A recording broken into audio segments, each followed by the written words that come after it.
Hey everyone, I am coming at you live in New York City with the beautiful songstress, Miss Lira. How are you? I'm good, how are you? Good to see you I again. am good to see you again. It's been a long time since we've last seen each other. True. No, not really. I think I've seen her this is my third time seeing you this week, right?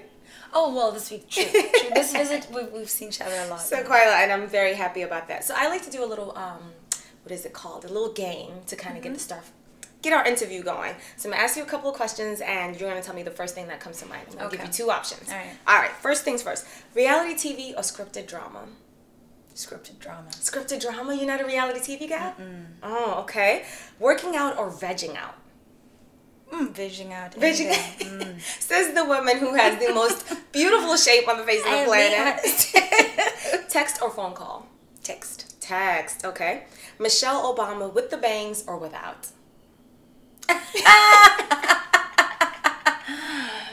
Ooh, Which one do you prefer? Yes. Without. You don't like the new bangs? Oh, I like the honesty. Idris Elba or Brad Pitt? Idris Elba. Idris Elba, no question about it. Okay. All right, so thank you for that. So let's dive right in. Congratulations on your wonderful inauguration performance. I was there in DC. Thank you so much. How did you find out about it? They emailed me. They emailed you? So, you know, just kind of going about my business, and we get this email.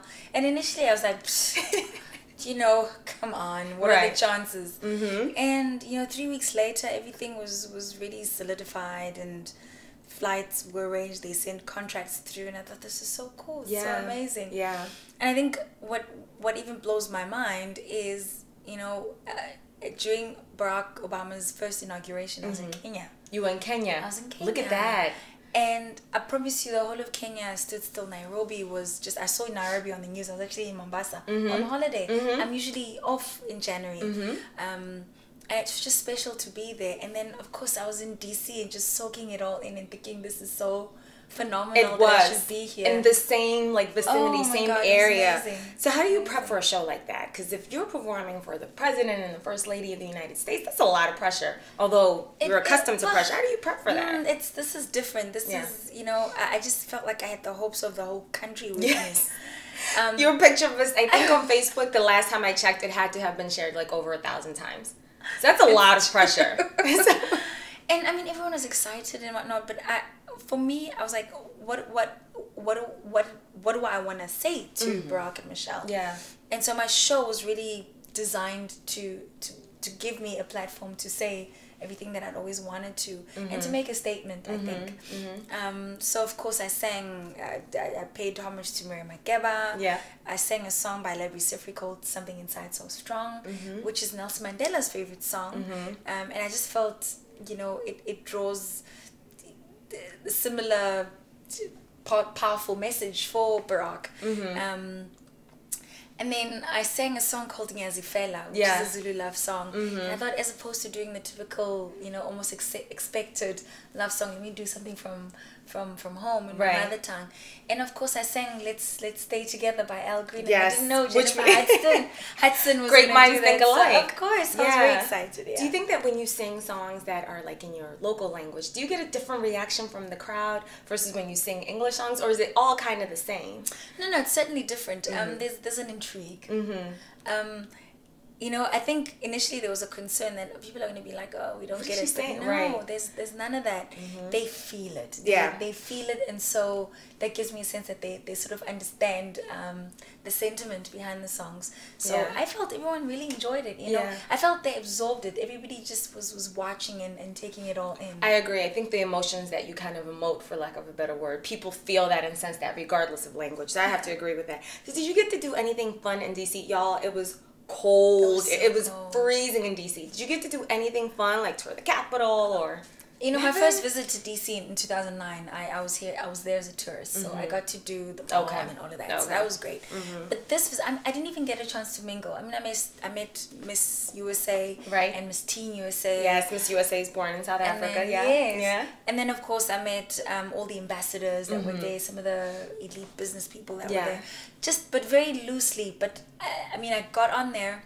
I was on the red carpet, and then I was on stage, and then I had interviews until like 1 a.m. It was insane. You had interviews after the show? Until 1 a.m. Oh so my gosh. I was in work mode. You know? I wasn't, and by the I didn't, and then of course by the end of the show, everyone was dancing. It was beautiful. Everybody sort of let their hair down. It was beautiful.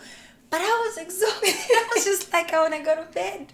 So after DC, with the whirlwind that is DC, you're in New York. I think you had a day to rest, and then you performed last night. Great show, by the way. Thank you very much. Never failed to impress me. But how did it feel performing in the show? Is there a difference performing in front of the DC crowd and the New York crowd? And I think it's probably mental, you know, because I was just like, oh, there's all these important people in DC. And then here I had fans, you know, South African, so it's a different vibe altogether. But I was just so happy to be here. Yeah. And I must say, the cold completely shocked my system. Oh, yeah. It was cold in New York, by the way. It was even colder than DC. And I have never in all my years known such cold weather. Yeah. So of course I was just and I mean, an outfit does everything for a girl. So I walked into my room and I was just like, oh my word, what do I wear? So I was just a little thrown off by everything. But I've learned. I think I'll do it with greater finesse next time. So what have you learned? Like, what would you change, or would you still do the same thing that you did last night? You know, it's just a mental thing, just in terms of settling into a space. Because I just felt I was thrown off my center, as it were. So, you know, I even performed with like ski boots, and I was just no one saw that. Nobody saw it. We just saw the face, and we saw up here. As a performer, you just like shoes. And then, so I was thinking about dumb things in my head. And then I was, of course, just annoyed with myself. But, you know, I still had fun. I still got into a point where I was just like, you know, I tossed it all out of my head. I just have a good time. And I'm getting lots of great feedback. So it was a great show. I'm really happy. And I just think these are some of the things that I need to remember. It's just in a space like that, forget all of that. You know, people remember your energy. And I know this, They do.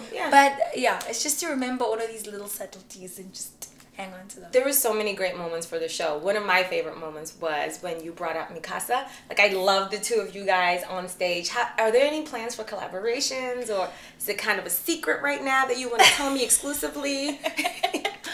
No secrets and no plans so far. Okay. But, you know, it was like, they weren't even gonna come to New York. They were like, you know, we're all hanging out, so let's come see you guys perform. And I was like, well, seeing as you're here, do you wanna hop on stage? Let's do something. And I think I know everyone back home in South Africa is probably jealous. They're like, the New Yorkers get to see it. I get to see it. Yeah, I get to see it. Yes, I got to see it live and in person. It was good fun. So you never know. You know, there's so many things going on, and it's just planning things properly. But, I'm going to put it out there in the universe. I would love to see that. Yay. So there was a song that you performed last night about calling an ex and not really falling for the okie doke. So I wanted to ask you, do you think that exes should remain friends, or is that chapter kind of closed when that relationship is over? I think you need to.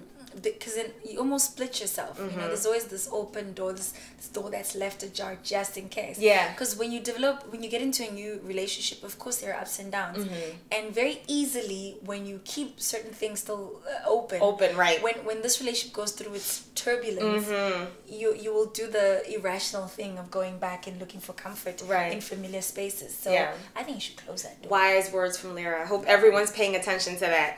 So let's talk about the new album, Rise Again. It was released last year, right? That's right. How do you feel that the album is doing both locally and also internationally?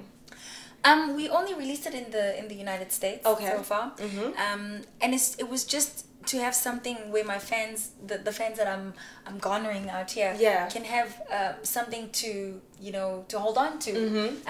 While I plan my next move, essentially.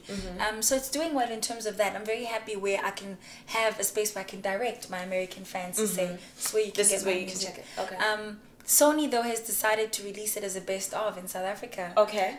Because it's such a nice compilation of the songs. So that's good news. So that's great news, you know? Yeah. So that's coming out in March. Okay. And we're just going to keep it as a catalog product. Okay. My main focus beyond here is my next album. Yes. Really. And so what is sort of the direction that you're taking on the next album? Can we plan on hearing it or seeing it? I can't even say with great certainty, but what I want to do is really take some time out. I've been working nonstop for 9 years. Yeah, that's a long time. Nonstop. Yeah. So I'd like to just slow down and not put any pressure on myself and just allow myself to be. You know, that's just my thing this year. It's just to actually grant myself permission to take time out, reflect on everything that's happened, solidify some relationships. I've been talking to so many people out here, and the more I come here, the more you know, more things start happening. So I really want to take it easy and do this really organically. So there's going to be a break, but then the album's going to come. Inevitably, because I know I'm going to be so calm, and then my creative juices are going to just drive me start crazy. Flowing. So I'm looking forward to that, because of course I'm exposed to lots of different producers. While I'm here, I was actually planning to go skiing, but inevitably I'm invited to California to meet some producers there. So I'll spend 2 days doing that, and then I'm definitely going skiing and just doing new things. I can't wait to hear about the skiing. Please post pictures. I cannot wait to see it. Well, so you know, while you're taking your break, you know, we know that you're a fantastic actress as well. Are there any plans to sort of act or be involved on the film side of things? There are a few scripts that have been sent to me, and it's so demanding time-wise, you know. But I think because I'm taking a break, it's probably not a bad thing to do a few films while I'm at my break, because it's something different from the music that I've been doing consistently. So it might enrich my experience in so many levels. So I'm completely wide open to just a different rhythm. I understand that. that. And you know, as you mentioned, you've been doing this for 9 years, which is amazing, that longevity in the industry. Do you have any plans to kind of start your own record label at some point, or find other artists? Is that something that's sort of in the pipeline? Well, my Captured Tour DVD is released under my own label. And I mean, I started the label in 2006, but I started it really as a publishing house. A publishing house, okay. So I own my own publishing, and the Lira brand is run under the same label, which is great, just in terms of just the control that I have to my career. But I have to be realistic in that, in terms of getting new acts, you know, one needs time to do that. Yeah, you do. And I'm pushing my own career in so many ways, and I'm hardly ever around. So it's probably later on, you know, in the years to come. I'm meeting a few interesting young people, but it's always like a long, slow process in terms of mentoring and grooming someone. No, I understand. But so I'm totally open to it. You don't want to be like a Puff Daddy or a Diddy, where you're kind of the artist and you're also the label manager, and you're also competing. I don't think that doesn't make any sense. It wouldn't be fair on the talent. It wouldn't be. It wouldn't be. You know, every time I talk to you, you give me such inspiration. You have such great words of advice. If you could give your listeners and fans any kind of words of advice, you know, what would you say to them? Gosh, there's so much one can say. You know, but maybe let me pick something that I've picked for myself for 2013. The theme for me is return to self. And that, what does that mean? For me, it purely just means I'm going to remember everything that I care about, personal plans. You know, when I look at it, the last 9 years, sure, it was about building my dreams and that, but it was very work orientated. So now I'm just returning to the essence of who I am, aside from all my achievements, all my responsibilities, my fame and fortune, or whatever that comes with that. And so just to really step back from all of it and remember, even, let's say, the child, you know, the essence of me that had nothing. So, you know, as I actually met somebody in the plane just recently, when I was flying here, who went through a divorce. And that has to be difficult. It's difficult, and it's just some of the parallels that I drew, that you always lose yourself in life, and as you go for your career and you start building this thing, because of course we have these visions, and you lose your sense of self. And so the question now at this point in my life is, how do you stay connected to that center, while still doing the things that form part of life? Correct. So ultimately, this is my advice. It feels like, in as much as we make time to go out with friends, we make time to go to church, get up in the morning, return to self. Whether that means you're writing again, or that little project that you've always been putting off to the side, It's got nothing to do with anyone else, that is about you. Let's make time for that, you know. So I've done so well this whole year. And it gets hard, of course, because my schedule and the traveling.